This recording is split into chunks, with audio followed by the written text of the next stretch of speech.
नमस्कार, आप देख रहे हैं धा न्यूज और मैं हूं अभिषेक मिश्रा। उत्तर प्रदेश विधानसभा चुनाव की बात करेंगे। उत्तर प्रदेश विधानसभा चुनाव में दूसरे चरण की भी वोटिंग कल हो गई। पहले चरण में 58 सीटों के लिए, दूसरे चरण में 55 सीटों के लिए वोटिंग हुई है। सवाल यह है कि पहले चरण को लेकर यह कहा गया कि पहले चरण में समाजवादी पार्टी गठबंधन भारी है। मैं नहीं कह रहा हूं, कई पत्रकारों से जब हमारी बात हुई, कई कुछ मीडिया रिपोर्ट्स मैंने पढ़े तो ये बताया गया उसमें कि पहले चरण में समाजवादी पार्टी गठबंधन भारी है पश्चिमी उत्तर प्रदेश में। कल जो दूसरे चरण की वोटिंग हुई है वो भी पश्चिमी उत्तर प्रदेश का था, तो उसको लेकर जाहिर है आपके मन में सवाल होगा कि क्या होने जा रहा है, दूसरे चरण में क्या हुआ है। तो दरअसल हम आपके सामने जो खबर रखने वाले हैं वो दूसरे चरण के चुनाव को लेकर नहीं है, लेकिन चुनाव संपन्न हुआ इसलिए शुरुआत में आपको जानकारी दे देते हैं। और दूसरे चरण को लेकर भी यही कहा जा रहा है कि यहां भी अखिलेश यादव का गठबंधन भारी पड़ा है। लेकिन हम आपको खबर क्या बताने वाले हैं, ये दूसरे चरण की बात हो गई, अब इसको किनारे रखिए। हम आपको ये बताने जा रहे हैं कि उत्तर प्रदेश में बीजेपी की लुटिया डुबाने का खेल क्या बिहार से हुआ है। उत्तर प्रदेश में बीजेपी के साथ बड़ा खेल या बीजेपी के कुनबे में सेंधमारी की स्क्रिप्ट बिहार से लिखी गई है क्या, और क्या बिहार के एक नाग ने डसा है बीजेपी को, ये बड़ा सवाल है। और दरअसल जानकारी भी यही है।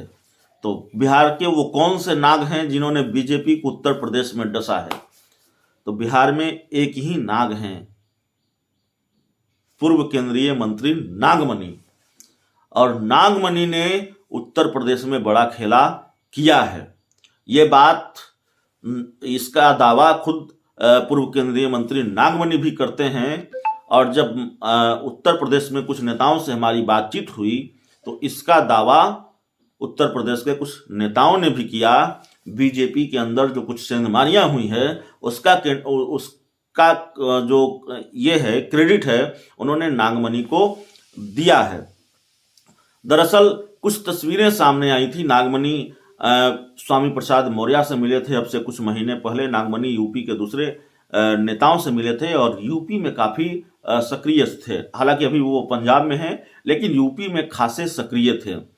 और उसके बाद स्वामी प्रसाद मौर्य चले आते हैं बीजेपी को छोड़कर समाजवादी पार्टी गठबंधन में। दारा सिंह चौहान चले आते हैं समाजवादी पार्टी गठबंधन में बीजेपी को छोड़कर। ओम प्रकाश राजभर तो 18 महीने सरकार में रहे, मंत्री रहे, उसके बाद वो बीजेपी को लेकर काफी मुखर रहे हैं। तो ये जो कई बड़े नेता हैं, खासकर स्वामी प्रसाद मौर्य और दारा सिंह चौहान, उनको लेकर ये कहा जाता रहा है कि नागमणि की बड़ी भूमिका रही है उनको समाजवादी पार्टी गठबंधन में लाने के लिए। ये बड़ी खबर है। और वहाँ कई नेताओं से हमारी बातचीत हुई तो उन्होंने ये बताया है। और स्वामी प्रसाद मौर्य लगातार ये दावा कर रहे हैं कि अगर वो समाजवादी पार्टी गठबंधन में आए हैं तो बीजेपी को इसकी कीमत चुकानी पड़ेगी, बीजेपी को बहुत भारी पड़ने वाला है। पूर्व मंत्री हैं राकेश मौर्य, उनसे भी हमारी बातचीत हुई और उन्होंने भी यही दावा किया है कि नागमणि और उन्होंने ये पूरी स्क्रिप्ट लिखी है। और बीजेपी के अंदर जो खेल हुआ है, दरअसल वो खेल और बड़ा होता, लेकिन बीजेपी ने संभाल लिया है। हमारी बात नागमणि से भी हुई। उन्होंने कहा कि बीजेपी का सुपड़ा साफ हो जाएगा, बीजेपी का सुपड़ा साफ करने की तैयारी है और हमें जो करना था वो हमने कर दिया है। तो इसीलिए हमने कहा कि क्या बीजेपी, बिहार के नाग ने यूपी में बीजेपी को डसा है। हालांकि कितना डसा है और उसका वो जो पॉलिटिकल नुकसान का जहर है वो कितना फैलता है बीजेपी के अंदर, ये तो जब 10 मार्च को नतीजे आएंगे तब देखना होगा।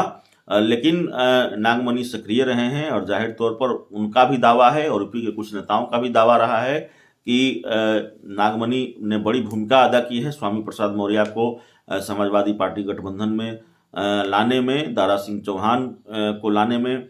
अब देखना ये होगा कि नागमणि जो चाहते हैं बीजेपी को सबक सिखाना या बीजेपी को नुकसान पहुंचाना यूपी में, वो उसमें वो कितने कामयाब हो पाते हैं जब 10 मार्च को नतीजे आएंगे। और अगर स्वामी प्रसाद मौर्य समाजवादी पार्टी गठबंधन में आए हैं, दारा सिंह चौहान आए हैं, तो फिर इसका कितना फायदा समाजवादी पार्टी गठबंधन को मिलता है।